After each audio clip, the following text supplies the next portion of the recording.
Welcome to study time. The estate general meats 10ാം ക്ലാസ്സിലെ social സയൻസിലെ രണ്ടാമത്തെ ചാപ്റ്ററാണ് നമ്മൾ പഠിക്കുന്നത്. എസ്റ്റേറ്റ് ജനറൽ മീറ്റ് ചെയ്യുന്നു, സമ്മേളിക്കുന്നു. We have already discussed with severe economic crisis that France faced in the 18th century. 18ാം നൂറ്റാണ്ടിൽ ഫ്രാൻസ് ഫേസ് ചെയ്ത ഗുരുതരമായ സാമ്പത്തിക പ്രതിസന്ധി നമ്മൾ പഠിച്ചല്ലോ.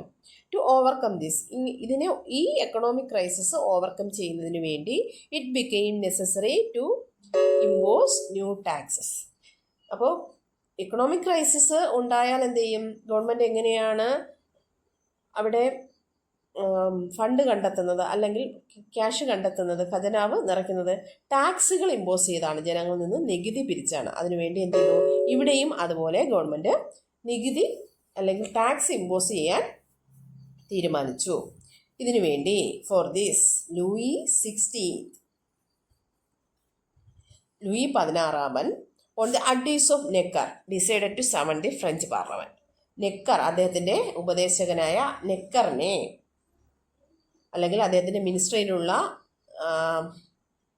മന്ത്രിയായ നെക്കറിനെ, അദ്ദേഹത്തിൻ്റെ ഉപദേശമനുസരിച്ച് അദ്ദേഹം ഫ്രഞ്ച് പാർലമെൻറ്റ് വിളിച്ചുകൂട്ടി. എന്തിനാ? പാർലമെൻറ്റ് വിളിച്ചു കൂട്ടിയാലേ ടാക്സ് ചുമത്തുന്നതിനെ പറ്റി സംസാരിക്കാൻ പറ്റുള്ളൂ. ഫ്രഞ്ച് പാർലമെൻറ്റിൻ്റെ പേരാണെന്ത്? The estate general. അപ്പോൾ ഫ്രഞ്ച് പാർലമെൻറ്റിൻ്റെ പേരൊന്ന് ഓർത്തിരിക്കുക, എസ്റ്റേറ്റ് ജനറൽ. ആരുടെ അഡ്വൈസ് അനുസരിച്ചാണ് ലൂയി 16 ഫ്രഞ്ച് പാർലമെൻറ്റ് വിളിച്ചു കൂട്ടിയത്? നെക്കർ എന്ന് പറയുന്ന അദ്ദേഹത്തിൻ്റെ മന്ത്രിയുടെ ഉപദേശമനുസരിച്ച്. When the estate general was convinced again after 175 years, disputes arose regarding its organization. ഇതിനൊരു പ്രത്യേകത ഉണ്ട്. കാരണം നീണ്ട 175 വർഷങ്ങൾക്ക് ശേഷമാണ് ഫ്രഞ്ച് പാർലമെൻറ്റായ എസ്റ്റേറ്റ് ജനറൽ വിളിച്ചു കൂട്ടുന്നത്. ഇതിൻ്റെ ഓർഗനൈസേഷനെ സംബന്ധിച്ചും വിളിച്ചു കൂട്ടുന്നതിനെ സംബന്ധിച്ചും ചില തർക്കങ്ങളൊക്കെ ഉണ്ടായിരുന്നു. കാരണം ഇത്രയും ഒരു വലിയ ലോങ് പീരീഡിലാണ്, അത്രയും കാലം പാർലമെൻറ്റ് വിളിച്ചു കൂട്ടിയിട്ടില്ല. Like the French society, the Estate General also divided into 3. The Estate General met separately. French സമൂഹം കിങ്, നൊബിലിറ്റി, കോമൺസ് എന്നിങ്ങനെ തിരിച്ചിരുന്നത് പോലെ ഫ്രഞ്ച് പാർലമെൻറ്റായ എസ്റ്റേറ്റ് ജനറലും 3ആയിട്ട് തിരിച്ചിരുന്നു. ഓരോ എസ്റ്റേറ്റും സെപ്പറേറ്റ് ആയിട്ടാണ് കൂടിയിരുന്നത്. The clergy that was only a small percentage of the French population at 285 members. സമൂഹത്തിൽ വളരെ കുറച്ച് ശതമാനം മാത്രം ഉണ്ടായിരുന്ന പുരോഹിതർക്ക് 285 മെമ്പർമാർ പാർലമെൻറ്റിൽ ഉണ്ടായിരുന്നു. The nobility which numbered only about 140,000 of the French population. ഇതിൽ 140,000 എന്നാണ് കൊടുത്തേക്കുന്നത്. 1,40,000 ഉണ്ടായിരുന്ന 40,000 അംഗങ്ങൾ ഉണ്ടായിരുന്ന നൊബിലിറ്റിക്ക്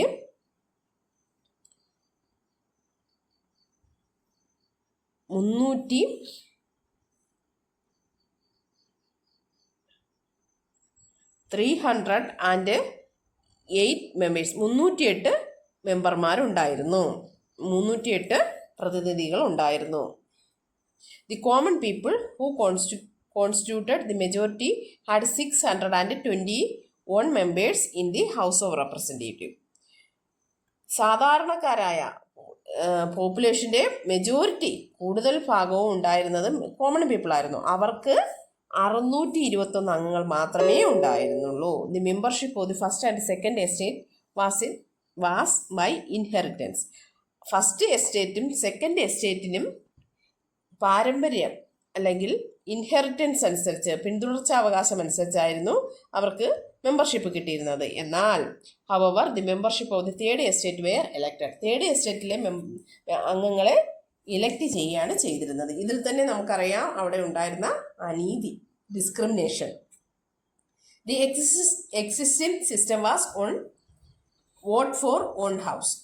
ഒരു ഹൗസിന് ഒരു വോട്ട്, അതായത് ഫസ്റ്റ് എസ്റ്റേറ്റിന് ഒരു വോട്ട്, സെക്കൻഡ് എസ്റ്റേറ്റിന് ഒരു വോട്ട്, തേർഡ് എസ്റ്റേറ്റിന് ഒരു vote. The first 2 house supported this. ആദ്യത്തെ 2 ഹൗസുകളും ക്ലർജിയും നൊബിലിറ്റി ഇതിനെ സപ്പോർട്ട് ചെയ്തു. The reason for this was that if the first and the second estate came together, they would have the majority to control the government. First എസ്റ്റേറ്റും second എസ്റ്റേറ്റും ചേർന്നാണ് ഗവൺമെൻറ്റിനെ control ചെയ്തിരുന്നത്. ഏതെങ്കിലും ഒരു വിഷയത്തെ സംബന്ധിച്ച് അവിടെ എസ്റ്റേറ്റ് ജനറലിൽ വോട്ടിനിടുകയാണെങ്കിൽ ഫസ്റ്റും സെക്കൻഡും ഹൗസുകൾ ചേർന്ന് എന്ത് ചെയ്യും? തേർഡ് എസ്റ്റേറ്റിനെതിരായിട്ട് വോട്ട് ചെയ്യും. All the new representative of the third estate presented the grievances and demands of the group that were represented.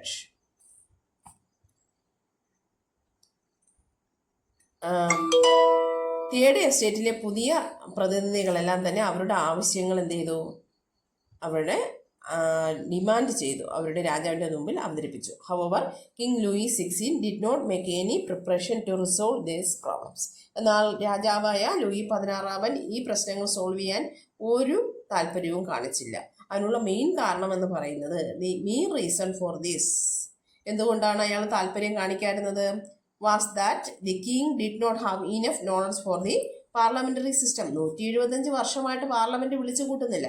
അപ്പോൾ പാർലമെന്ററി സിസ്റ്റത്തെക്കുറിച്ച് അവർക്ക് ഈ രാജാവിന് ഒന്നും അറിയില്ലായിരുന്നു. അതുകൊണ്ട് തന്നെയാണ് ഇവർ ഉന്നയിച്ച കാര്യങ്ങളെ സോൾവ് ചെയ്യാൻ ഇദ്ദേഹം ഒരു നടപടിയും എടുക്കാതിരുന്നത്. ടെന്നീസ് കോർട്ട് പ്രതിജ്ഞ ഏറ്റവും പ്രധാനപ്പെട്ട ഭാഗമാണ് ഫ്രഞ്ച് റവല്യൂഷനിൽ ടെന്നീസ് കോർട്ട് പ്രതിജ്ഞ എന്ന് പറയുന്നത്. Through representative of the third estate demanded the meeting of all 3 estate together. The first 2 estate refused to do so. മൂന്നാമത്തെ എസ്റ്റേറ്റിലെ അംഗങ്ങൾ അവരെന്ത് ചെയ്തു? അവർ പറഞ്ഞു 3 എസ്റ്റേറ്റും ഒരുമിച്ച് വിളിച്ചു കൂട്ടണം. എന്നാൽ ആദ്യത്തെ 2 എസ്റ്റേറ്റുകൾ എന്ത് ചെയ്തു? ഇതിന് വിസമ്മതിച്ചു. ഫോളോയിങ് ദിസ് ഓൺ 17 ജൂൺ 1789, ഈ ഡേറ്റ് ഓർത്ത് വെച്ചിരിക്കുക. ജൂൺ 17 1789, അത് ഓർത്തിരിക്കാൻ എളുപ്പമുണ്ട്. June 17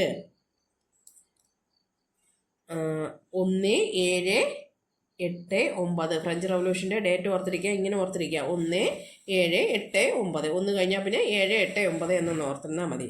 June 17 1789 the members of the third estate declared themselves the real representative of the people of France, called their assembly of the French National Assembly.